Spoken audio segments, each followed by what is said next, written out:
I'm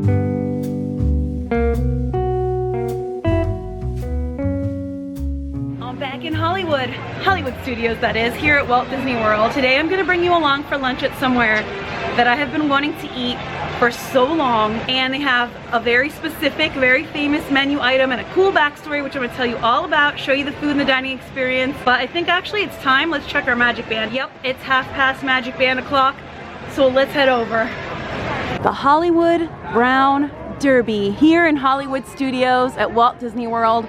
This restaurant harkens back to the MGM Studios days, and the theming of this park being a working Hollywood studio. Besides the indoor restaurant, there's also an outdoor lounge. Right now it's just a grab and go, but we are actually gonna get to go inside today. I just got the text that my table is ready. That was really, really fast, so we're about to head in. We're gonna head right under the iconic brown awning and in to claim my table. I've been seated in the bamboo room, and you can see the wallpaper is bamboo. It's got beautiful decor. Got a pineapple, the international symbol of hospitality. And I've been seated at a white tablecloth table. The room I'm seated in, the bamboo room, is broken off from the main dining room.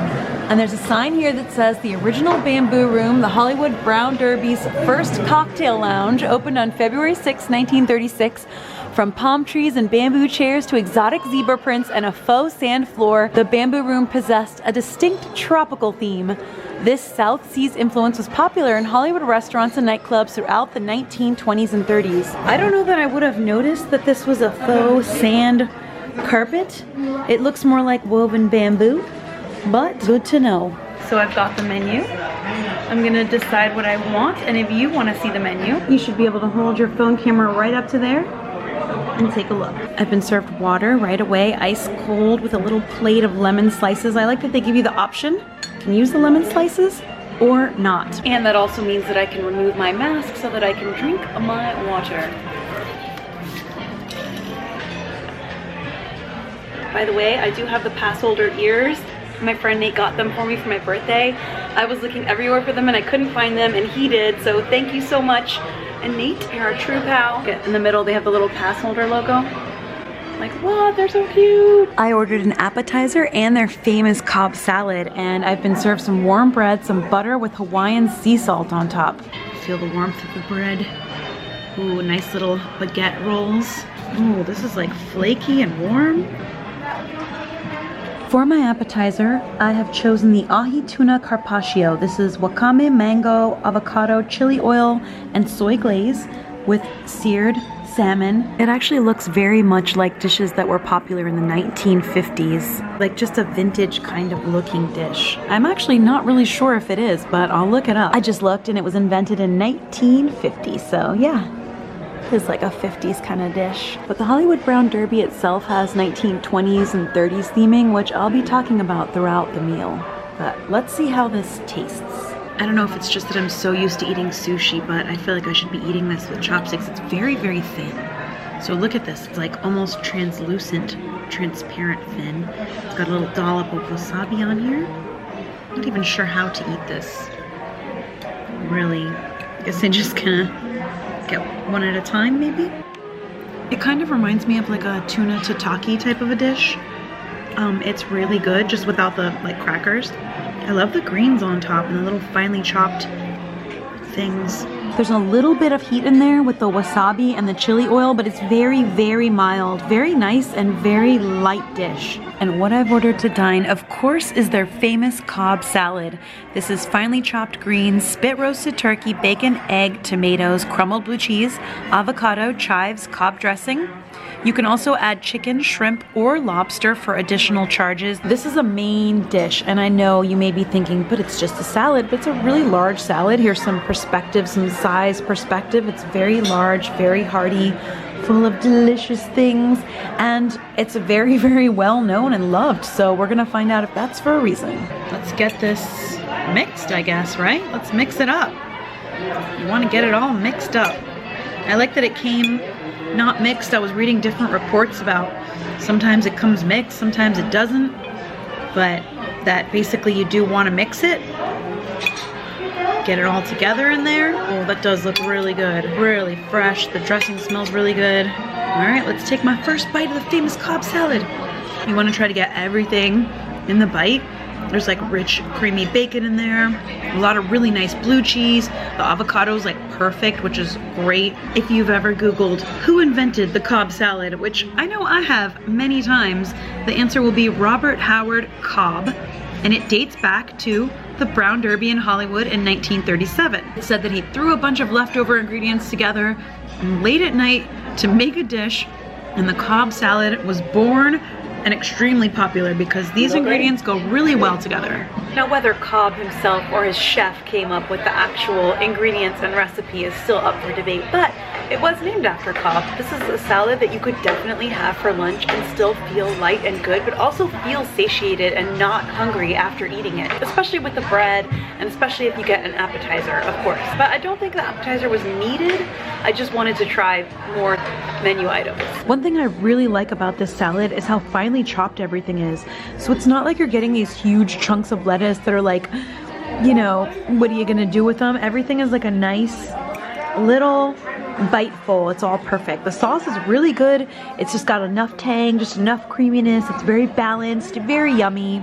I like this Cobb salad a lot. It's really good. I can't believe I'm about to say this, but I feel like I'm getting full from a salad. Like, I mean, I did have the tuna carpaccio, which I actually have not finished, but that's like really thin strips of tuna. I did have, you know, bread, a nice warm bread roll, but like it's a lot more filling than it looks like. I want to save room for a dessert or maybe a dessert drink. I've noticed that these kind of signature Disney restaurants, not even just signature, because Mama Melrose too, like the more themed Disney restaurants, especially here in Hollywood Studios, they tend to have interesting dessert drinks. So the Hollywood Brown Derby here at Hollywood Studios, it harkens back to the MGM Studios days, and it's part of a licensing agreement with the original chain of restaurants called Brown Derby. So it was kind of like this whole golden age of Hollywood, 1920s type of a thing going on. So a lot of people think there was one restaurant in Hollywood called the Brown Derby, but it was actually a chain of restaurants. And it would be filled with actors and producers, directors,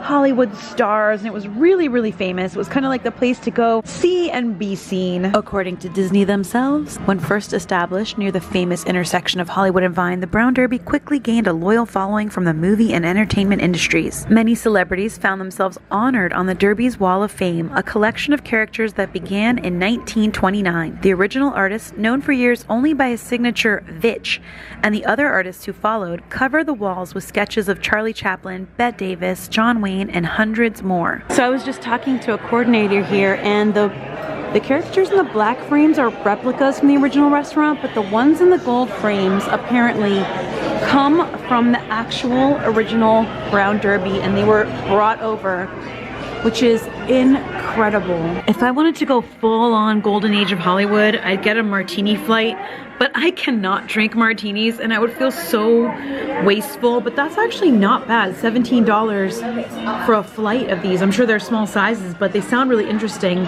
I just can't do it. So I'll look for something else, because they do have a lot of really fancy, unique drinks that are specific to this location. They also have non-alcoholic cocktails like a Shirley Temple. Shirley Temple's actually pretty delicious, and you get a glow cube. So I feel like I've barely made any progress with this, and I'm getting full. How is this possible? I guess it's like all the cheese. Like the cheese is so rich and hearty, the bacon, like this is, people told me it was a filling salad, and I kind of believed it, but I kind of was like, let me see how filling. But like, I feel like I could easily share this with someone and we would both be good. Again, especially with the warm bread and butter. I am done with my lunch. I got full off a salad, but I saved a little bit of room. So they're really famous for their grapefruit cake, and they're famous for their martinis. So I'm like, how can I combine these two things in one? Well, they have a grapefruit cake martini. That is something that, as far as I have seen or found, is completely unique to the Brown Derby. I don't think they sell that anywhere else. Unique dessert drink, gotta do it. It's on its way. I actually think it's really cool that we're in the bamboo room, and this was the Brown Derby's first cocktail lounge, and the whole like South Seas tropical vibe that was really popular in the 20s and 30s. So I think that getting the grapefruit cake martini is perfect for being in this room. Well, that is fancy. I really feel like a Hollywood starlet right now. I don't know if it's just the vibes or the music or this super fancy pink cocktail. So it's got like a graham cracker rim here, so it's like cookies, like the cake. And look at the beautiful color, the grapefruit color. Gosh, that's pretty. Let's get this menu out of the way. Oh yeah, much better. Look at that. That's gorgeous. Something interesting just happened. Some people walked in the door with a Disney cast member who was clearly giving them some kind of tour. And he was pointing around the room and he told them that this room is often used for like executives, not the board meetings per se, but like lunches when executives and VIPs are having big meetings, VIP, very important person type of meetings. They come in here, they can close the door and have a private lunch in this room. So of course I told them to stop interrupting my VIP executive meeting. I'm just kidding. I was just listening like, ooh, interesting. Look at this though. Like, I don't want to drink it, it's too fancy. This grapefruit cake martini is Deep Eddy grapefruit vodka, Stoli vanilla vodka, cream, and a graham cracker rim, and also a nice garnish of grapefruit. All right, we're gonna take the sip with the graham cracker rim, of course.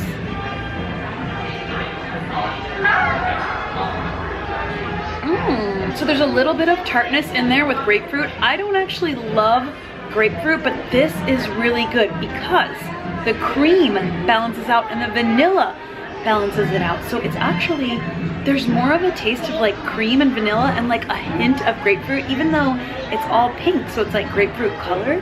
It's actually really, really mild and balanced, and it's not overwhelming at all, which is, it's a delight. Cheers. Got it. Wow, yeah, really, really delish. Kind of matches my shirt too. And with that, the lovely people who were sharing this room with me, actually awesome people, we chatted a bit, an awesome family and two ladies on a ladies trip, are all gone, and I've got the bamboo room all to myself again. Honestly, I'm like looking at every single detail in here, like the palm etchings in the wood. Oh my gosh, this is a gorgeous, gorgeous room. It does weirdly feel very exclusive in this room. Like the main dining room is gorgeous, but this room, I don't know, it felt like a little club. Cheers to the Bamboo Room Club. If any of you guys see this video, it was a pleasure dining with you, and I hope a Hollywood producer discovers every single one of you. Definitely, it's just like a creamy, vanilla, yummy martini. It's got that martini flavor, which, like, martinis are good. I like them. They're just too strong for me. I can't do like just a regular martini alone. I'll take one sip and I'll be like, I'm good. Can't finish. I'll eat the olives maybe. I do love olives. But this has that martini flavor, but with vanilla, a little bit of cream, and a tiny little bit of tart. Like, I'm actually legit raving about it. I also, did I mention this glass? The glass is beautiful. I really feel very, very golden age with this glass.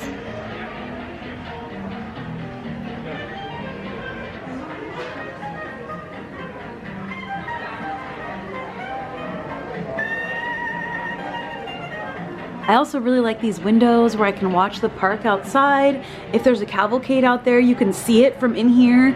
You can close or open these kind of like at your whim depending on how sunny it is. But it's really nice to just see Sunset Boulevard out there and kind of just watch the park and enjoy it. It's nice. Just a few little tidbits of info. The Brown Derby does have its own private restroom, very nice, multiple stalls. And as you make your way over there, there are more gold framed pieces that are moved over from the original Brown Derby, which are really beautiful. And there are also representations, like photographs of the original Brown Derby facade, and a giant map that's really, really beautiful right in the front. Oh, someone's watch just like, that's someone's watch. I can see them outside and they're like moving their wrist. But yeah, there's a lot of really cool memorabilia all around. Right out there, it says Brown Derby Lounge.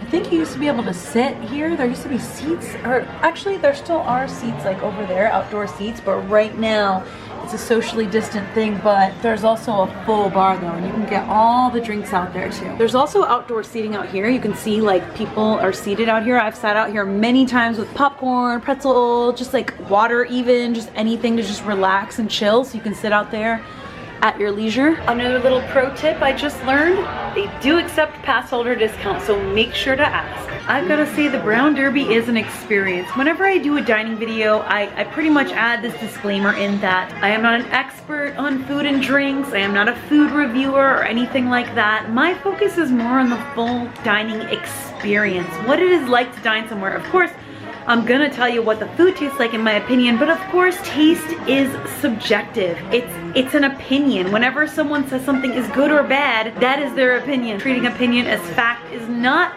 my style. I really enjoyed everything I had. My appetizer, the Cobb salad was great, the drink was great, but really the experience is what it's all about here. The service here is everything that you expect from Disney service and why people come back again and again. Everyone here was so warm and friendly, over the top, excellent, really, really professional, but also make you feel so at home. I cannot commend the cast members here at the Brown Derby enough, because they deserve all the accolades and attention and praise and compliments that you could possibly imagine. Thank you, Brown Derby CM, super cast compliment, because y'all are awesome.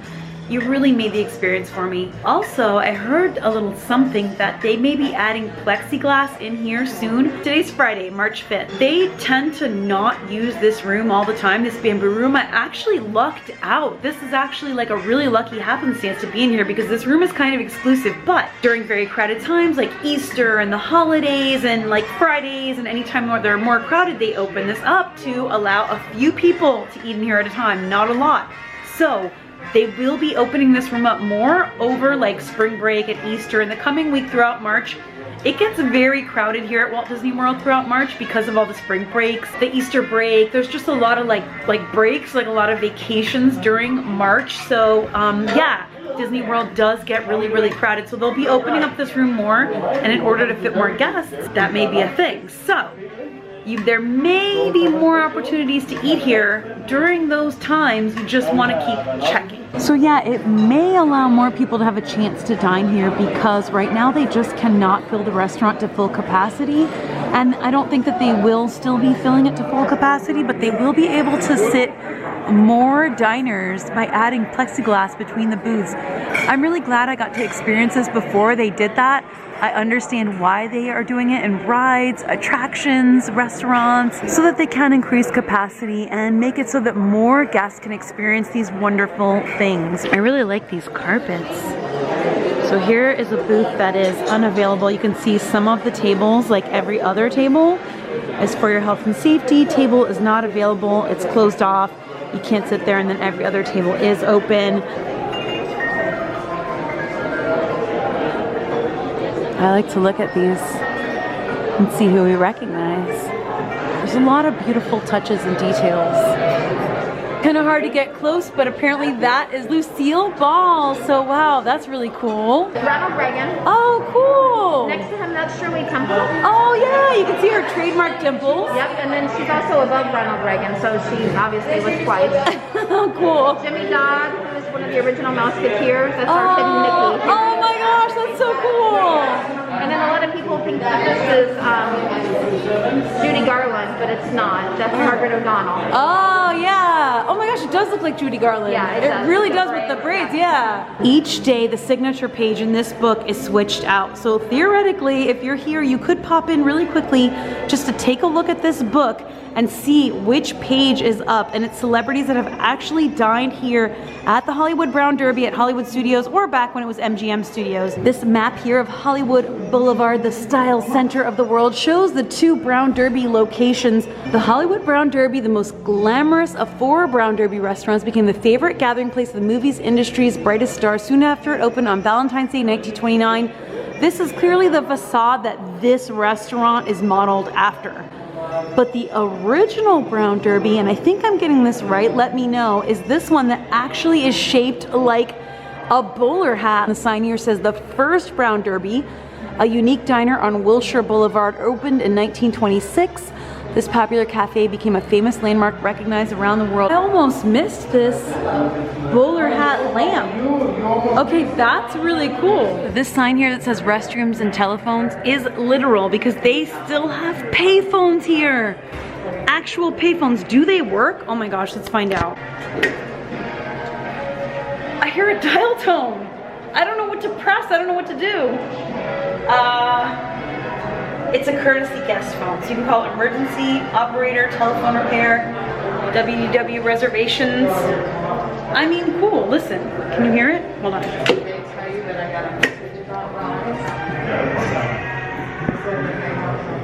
I don't know if you can hear it.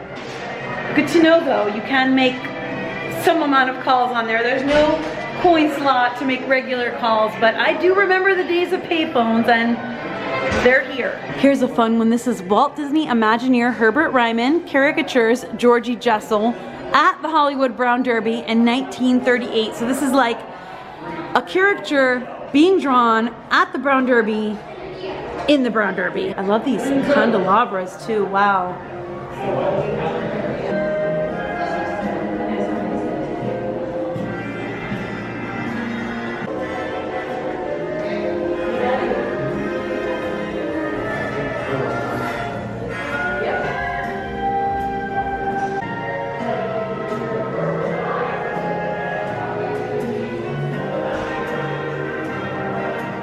Time to head back out into the day. Woo! Here's another little fun fact I found. When I walked outside of the restaurant and kind of turned towards the Star Wars Launch Bay area, I found this Nikon picture spot. If you notice, when you stand here, you've got a gorgeous view of the whole Hollywood Brown Derby. You've got the bowler hat on top, but right back there, you've got the Tower of Terror. Another Hollywood icon back there, the Hollywood Tower Hotel. It all fits in with the theming. So I think we should go there. But I do also think the line is gonna be, you know, since we're having kind of an old Hollywood day, might as well take a little stroll down Sunset Boulevard. Gosh, it's a beautiful day for it. I love the theming here, oh my gosh. And just the Hollywood Tower Hotel is that centerpiece. Right as you're making your way towards it, it like catches your eye and it's just, perfection.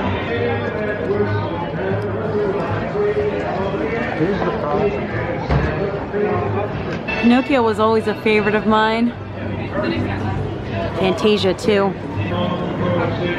The wait time says 50 minutes, 5-0, but I'm just gonna go ahead and do it anyway. Hello, just one.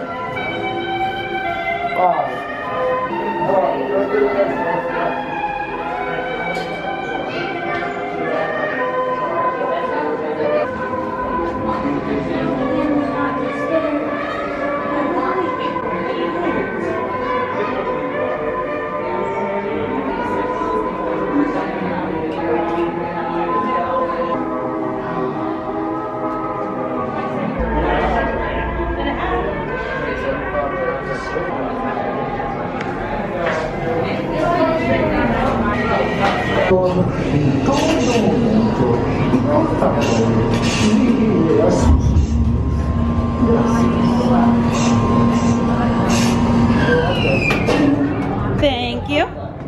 Some plexiglass here. Okay. You are the passengers in a most uncommon elevator about to ascend into your very own episode of The Twilight Zone. Oh boy.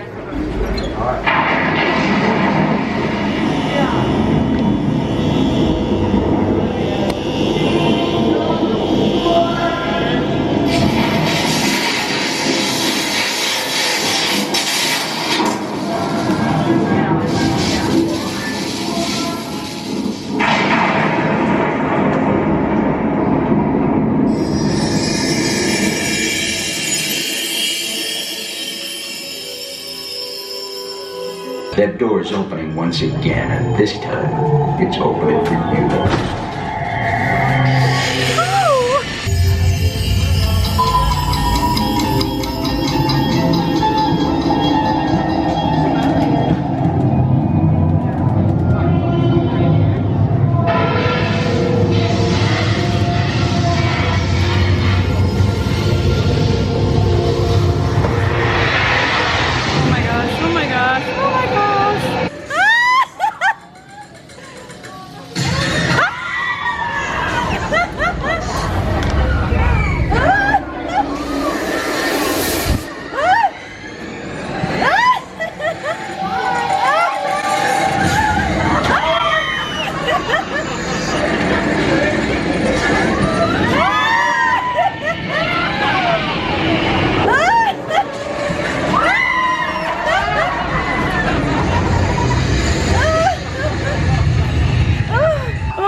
Oh my goodness.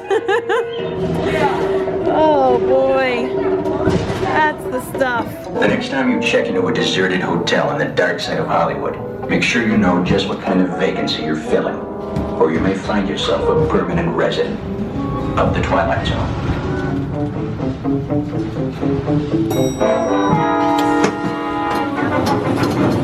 Woo!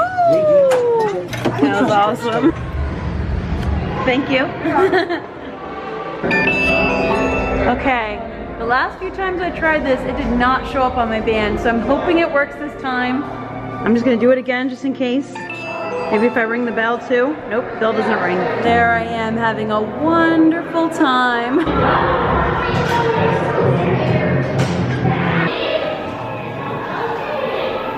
I love Tower of Terror every single time. I love to look for every little detail. I love the music. On this wall back here, they've got a mural of the Hollywood Tower Hotel.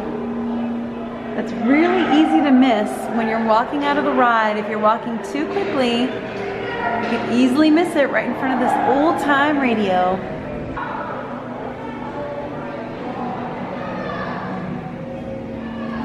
When you exit the ride, you exit through the gift shop like most attractions, and they've got a lot of new Tower of Terror merchandise that I keep seeing every time I visit. They even have Disney Jenga. Just spotted a Fantasmic sweater and shirt. I wonder when Fantasmic is coming back. I feel like it's got to be coming back soon, right? Maybe?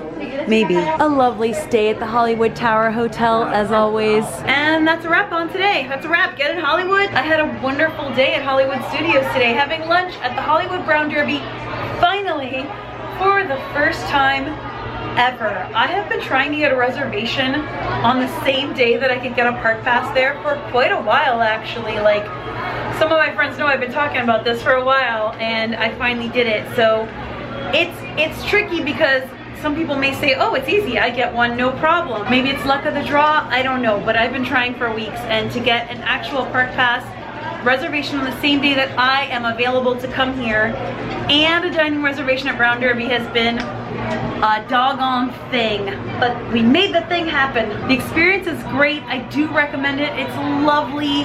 It's a great place for families, for adults, for everyone. I saw families with small kids, kids in the strollers, people of all ages, adults on like adults only trips, pretty much everyone in there, and they all seem to be having a lovely time. So I'd say it seems like another crowd pleaser. Very different dining experience than Mama Melrose, where I ate recently. Both really fun and really cool dining experiences, just really, really different. I'm glad I'm getting to try all of these. There's still 2 more restaurants here at Hollywood Studios that I have strangely never tried. Really popular dining experiences. So I hope to do those soon and bring those to you soon. So make sure you stay tuned for all of that. And as always, I'll try to do some research and bring you some fun facts, some history, some info about the theming and all of that, like I always try to do.